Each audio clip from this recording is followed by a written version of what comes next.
Speaking of people who can take people down, did you see the Chris Rock, the Netflix special? Have you watched it yet? So have you watched the whole thing? Yes. Okay. So I read about all the Will Smith stuff in the paper, and then I watched the first half of it the other night, and that's mostly, he references it a couple of times, but the majority of the Will Smith people, he says it for the last 15 minutes. Yeah, it's at the end.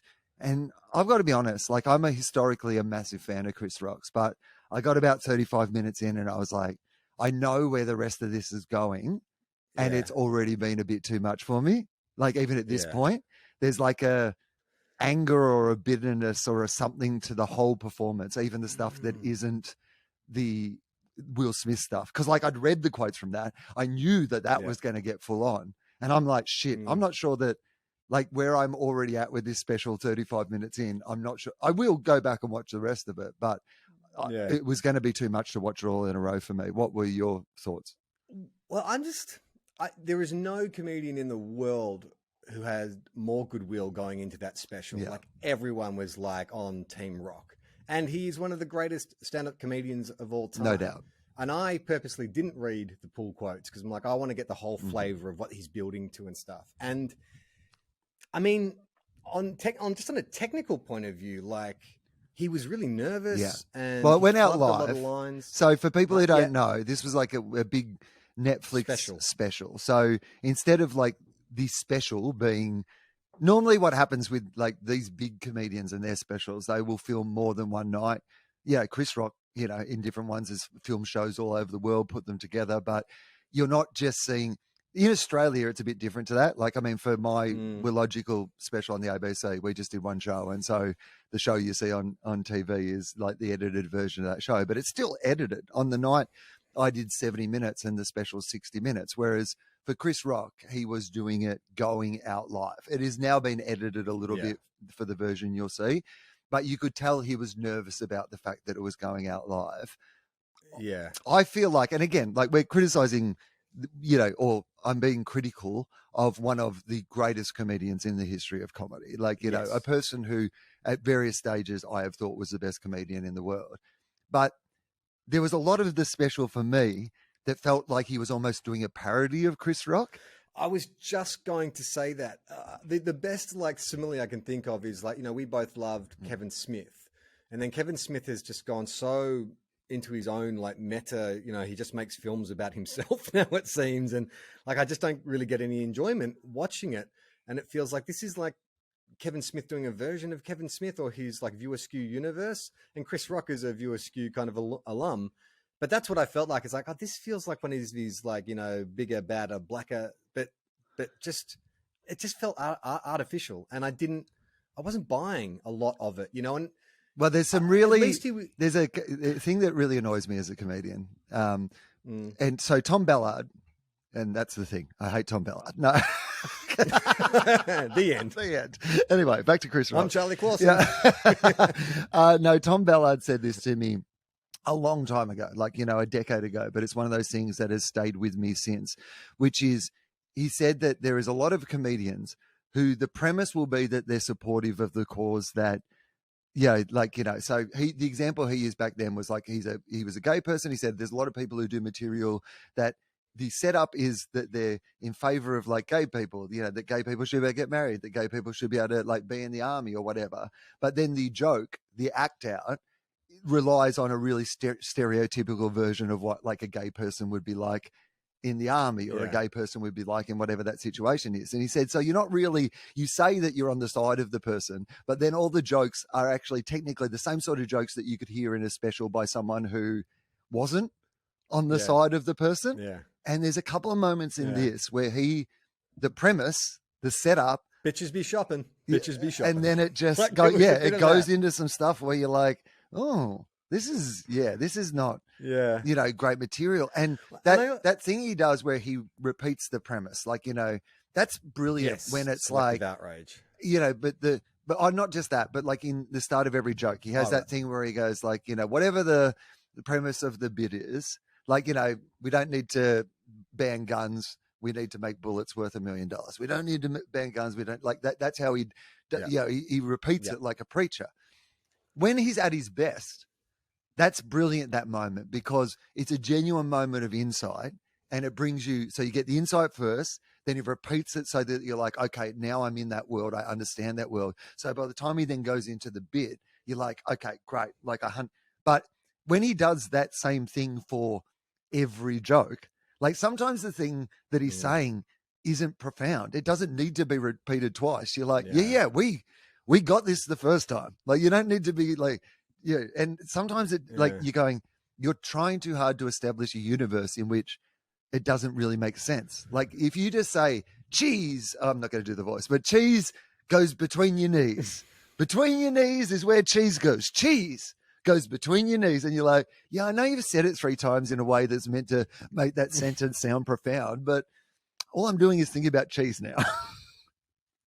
Yeah. I also felt too like the overarching theme of Selective Outrage, he bookends it, but there is no through line. Like I didn't find it consistent with the whole thing. And it kind of reminds me of when I went and saw, who's the dude from Red Dwarf?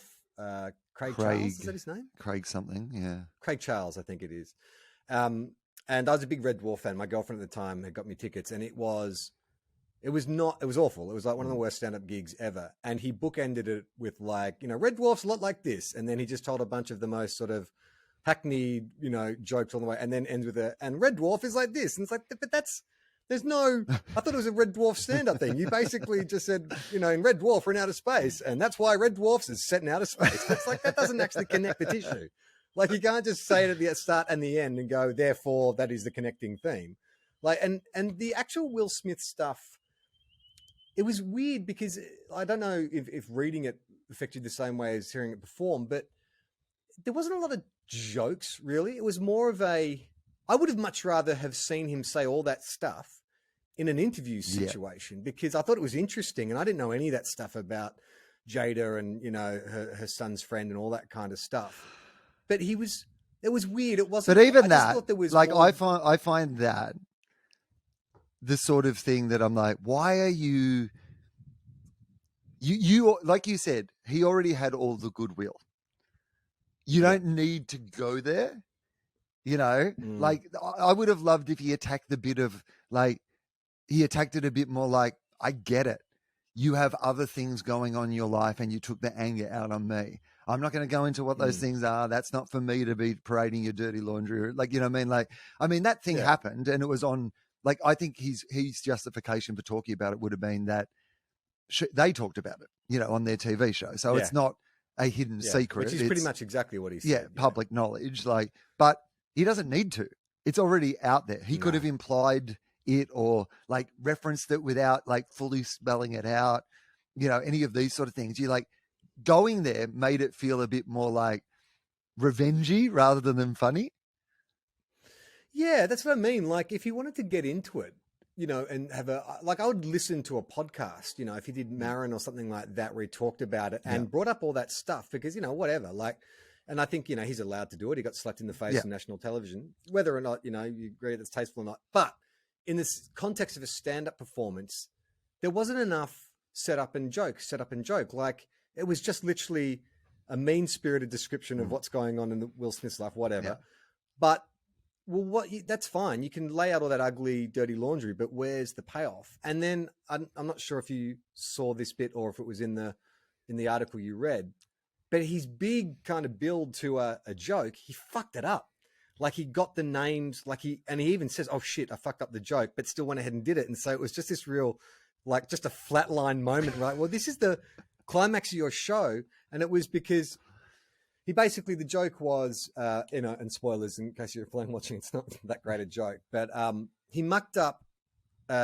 Will Smith is in one film called Concussion and is in another film called Emancipation. Oh yeah. And what he wanted to say was like, he made me hate him so much. I just wanted to see him get his ass kicked in Emancipation, but he said Concussion. He said, I fucked it up. And then he went and retold it and put an Emancipation in, but it was just like, oh no, like I feel really bad. And then the worst bit was, so he finishes the special and he does a mic drop. And I'm like, that was not a mic drop performance. Like I know maybe when you did your trial show or your preview, it went fucking super well and the audience was standing but don't just pre-plan to drop the mic. I don't think you can pre-planned mic drop. Well, I think the mic drop probably is the achievement itself, right?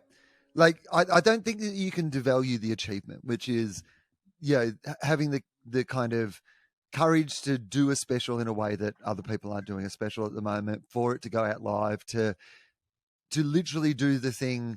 Like, I mean, the mistake proves why people don't do that, right? Because there's a possibility if you're going out live in that moment that you fuck up your biggest joke of the night. But also the problem is, and again, I haven't seen this bit yet. So, but if you're in a live setting and that happens, you have that sort of freedom of like leaning into it, having some fun with the audience, really bringing them back on side for the fact that you fucked it up. Like, like even doing that sort of thing. I don't know what if he does there, but I can imagine if I did that and I was going out live, you'd lean into the idea of, like, the good news is this is not going out live. We'll fix this in the edit. Here comes the real version of it. Like, like have some fun with the fact that what you're doing and the fact that you fucked up. And then by the time you then did the joke again, like if you said, so what you've got to look, the truth of it is, like, he got his head bashed a lot in concussion as well. So I'm happy to see that, but I've got a better punchline. Yeah.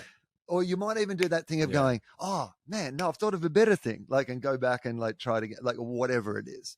But that fear, like, I'm sure if he's in a room and he flubs that joke, he probably does more with it to get the audience back and deal with it than he would do in that moment, like when he's going out live all over the world on Netflix. Like, it is a big achievement. Yeah. And so the very fact that he did it and the way that it had been mythologized, I mean, there was a pre-show and a post-show talking about the fact that he was really? Yeah. Like Ronnie Chang hosted the pre-show and there was like a post-show with comedians and people talking about it as well. This was, really a huge big event. Deal. Even the fact that at the start of the special, he walks through that corridor of his past greatest bits, where they're like his past greatest bits are playing as he walks towards the stage. I didn't realize it was. I didn't even know it was happening until like a week before. But I didn't. Oh God, there's heaps of pressure on him. I mean, look, I don't want to. And the other thing is, I love Chris Rock and I love his old specials and stuff. And the thing that I would say also is with the Will Smith stuff, he's caught in two worlds, right? One of them is that you don't want to be trying this stuff too much because there's so much media interest in it that the quotes are going to run everywhere well before you get to film the special and it fucks up everything. So I got the impression, because so much of that material hadn't leaked, that maybe he hadn't done it as much as, he would have traditionally done material before. And there just still is that difference. Like, I mean, I've been, back on the road, doing some shows, and that difference between the first week and the second week when you're getting your head around something is mostly when it goes off the page into the performance. And so if he wasn't as familiar with that material because he was trying to keep it a bit more secret and a bit, maybe there is that as well that meant. Well, do you think also, like, he knew that no matter what he said, that was going to be the bit that got the audience going? Yeah. Like, I mean, it's kind of, like we said, he's got the audience on his side. So you could sort of go, well, as long as I'm truthful and just say what's in my head, then it's going to get a good reaction. But I don't think that was enough. I think maybe if the rest of the show had been flawless and, had been a great through line and stuff, and it was a stronger connection to the end, then sure, you could just be joke free at the end and just say what happened. But I think it'd been so uneven, because I remember I was actually feeling bad for him. I mean, feeling bad for a multimillionaire like entertainer, but I felt bad for him, because I was like, oh, this was a fucking golden opportunity. We talked about it after the slap happened. Oh my God, like, Chris Rock's got a year to think about this and what's the material going to be. And then I saw it and was like, oh, this is kind of disappointing. It was like when you went and saw The Phantom Menace, like it'd been all this time to go, oh wow, new Star Wars film. And you're like, I don't think that was very good. I mean, and again, who am I to give advice to Chris Rock? But I think if you're going to dedicate that much of your special to something, because it was so big and everybody wanted to hear about it, I would have gone the opposite and just made the whole special about that. Like, and I'm not saying that you need to, but the first time I got punched in the face was when I was 6 years old. You know what I mean? Like, tell that story. The most famous time I got punched in the face. It was by a grown man at a playground because I spat water on his daughter.